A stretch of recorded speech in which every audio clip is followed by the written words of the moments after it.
Hello, hello, hello, hello. How are you? I'm well. How are you? I'm really, really well. This is a nice album. This the seventh one. Yeah, that's Yeah. what it is. The song that you just played, it tends to ride this sort of perfect line between being beautiful and also being catchy. And one could make the argument that it's one of your most sort of straight ahead songs. So how did Make You Better come to be? Well, I feel like it had been a kind of a chord progression and a melody line kicking around for a while, and just trying to figure out how to finish it. So it was one of those songs that just sort of constantly being a work in progress, and always I knew something good was in it. And then I think just the phrase "make you better" and this idea of how we sort of define ourselves by our relationships and seek to sort of better ourselves, and positively or negatively, is like a good thing or a bad thing, and where we try to have our relationships make our own selves better, and often that can be kind of a weird thing. And musically and story wise, as you're trying to sort of shave off the corners and round this thing, because it would be easy to make that song just catchy with less beauty. Who wants to make it catchy?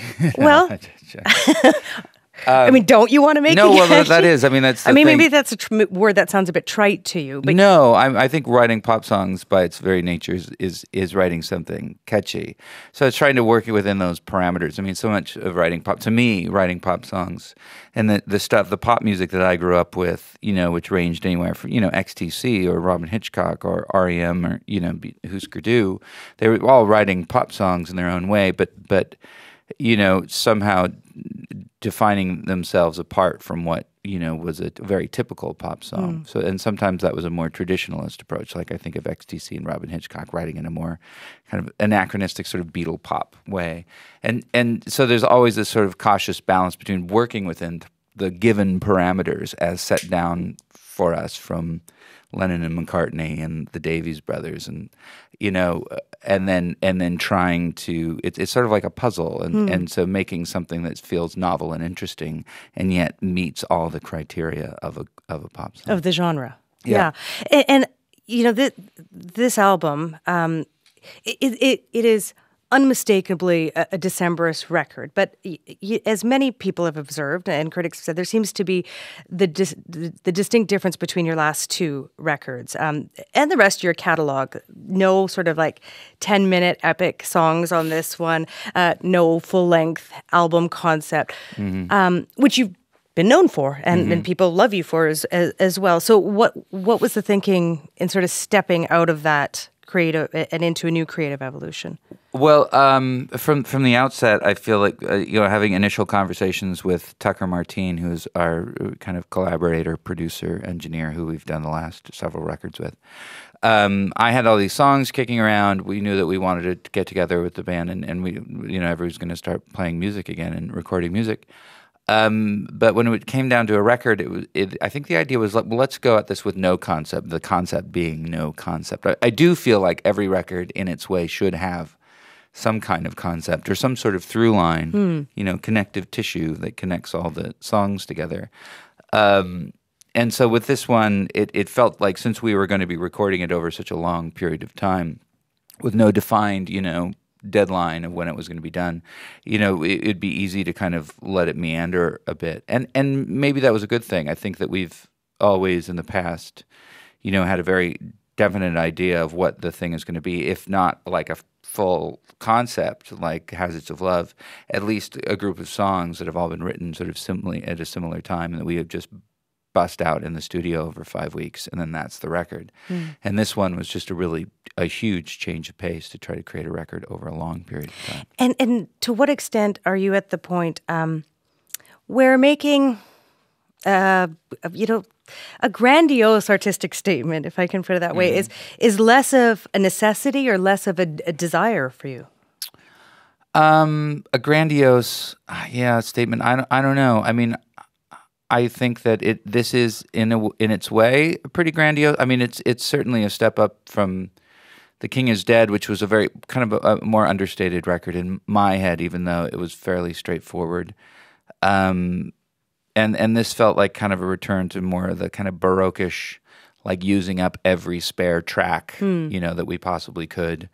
Going back to the days of Picaresque and the Crane Wife. But it's a constant progress. It's always a work in progress.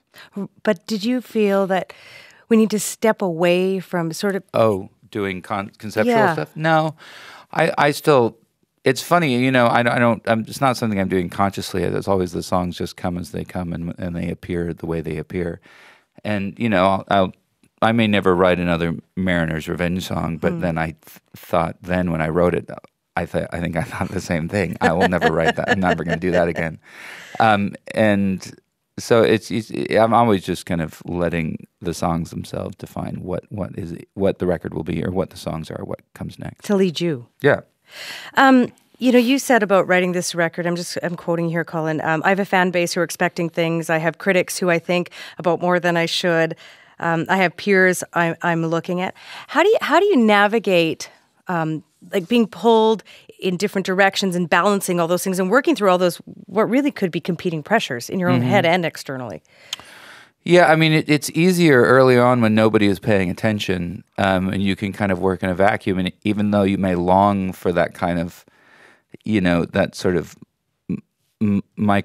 microscopic sort of inspection from people outside of you, I feel like often it's easier to work, and some of my more interesting choices were maybe made during that period, and so it's always constantly trying to recreate that, knowing that there is not only an audience and this sort of this critical establishment that's waiting to see what you do, but also you have this whole body of work, and you're aware of that, and you don't want to recreate anything unnecessarily or feel as if you're being redundant.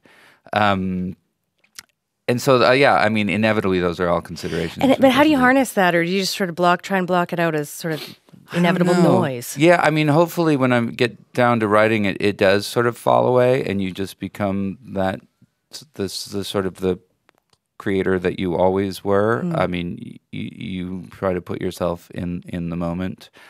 But you're always calculating like, oh, well, that chord change I've done a little bit too much. But maybe people like that. That's like, that's the sort of that's what the Decemberists do. We do that's chord the change. thing about you guys. There does seem to be a certain expectation that you are required to deliver on for some of your fans.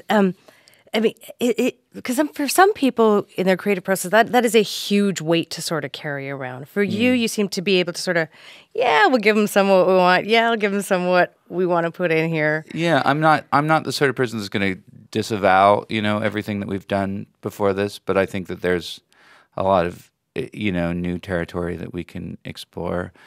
I think one of the benefits of, I worked on these songs while I was writing a series of books, and in some ways, I kind of went back to like writing songs as being kind of purely a hobby, something I did in between my day job shifts. And so it felt like when I was writing, I was like, I should probably get back to writing the book, but I'm just going to play guitar a little bit more. So in that sense, I mean, that's probably the closest I'll ever come to kind of getting back to that original sort of mindset. And as we talk about expectations, we see it often in popular music where artists who are wrestling with their back catalog and what they're doing now. And you, interestingly, you address this conundrum in a couple of songs on this record. So the singer addresses his audience, which is the first song. Here's some of your lyrics. We know we belong to you, and know you grew your arms around us, and the hopes we wouldn't change, but we had to change some. Mm-hmm. It's a little tongue in cheek. Yeah, it's totally tongue in cheek. I mean, and to me, I'm not even that we or the I in that song. In my head, I was writing from the perspective of like, the singer of a boy band or something who'd only ever known celebrity and all of a sudden was coming to grips with his own sort of career and age and, ownership. Who really does he belong to? You're writing from the perspective of Zayn Malik.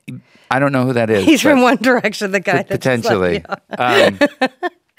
See, I should have done more research on my boy bands, but it's informed by my own stuff. But mostly it's sort of a character exploration, maybe. You're not scolding the audience. I am too, a little bit. I mean, I've always felt like the audience likes to be scolded a little bit. There's a funny give and take, I think. That's part of the contract. I think it is. Like, you get a little ribbing, and we'll receive some ribbing in return. Since the last record, life outside, real life, if I can put it that way, outside the band, it's been eventful. Last time you were on the Portland show when Q was in Portland, and you talked about your work as an author on the show of the Wildwood Chronicles, uber popular, and your dad, and you spent time focusing on that. Your bandmate Jenny Conley battling breast cancer. There's been a lot of real life smacking you folks up in the face. Where are you all now? I mean, have other things, quote unquote, real life, taken a greater importance in your collective lives and in your individual life? I don't know. I guess it was always there. I mean, it was an eventful, 4-year time away. Jenny's officially in remission now, and she's doing great and back on the road with us. And I finished the books and had another kid, and everybody did other projects. A lot of the band was in this band called Black Prairie, and they put out 2 records, I think, in the time that we managed to fill it pretty heavily. There's no work-life balance, just life. Just life. I mean, when you do creative stuff, you think, oh, I'm going to take a break, but then you realize, well, actually, this is what I do for my break, too. Yeah. So you're kind of stuck. Where does a band go from here as you take stock of all of this? I don't know. I mean, I think we're happy doing what we're doing right now. It's been fun to be on the road and playing these songs, and it was a blast being in the studio and making music. I don't know. I have no idea. I think we're just going to keep doing what we're doing right now and let that inform, just like the record did. Let the songs and let where we're going inform where we're going. Thanks for making beautiful pop music. Appreciate it. My pleasure.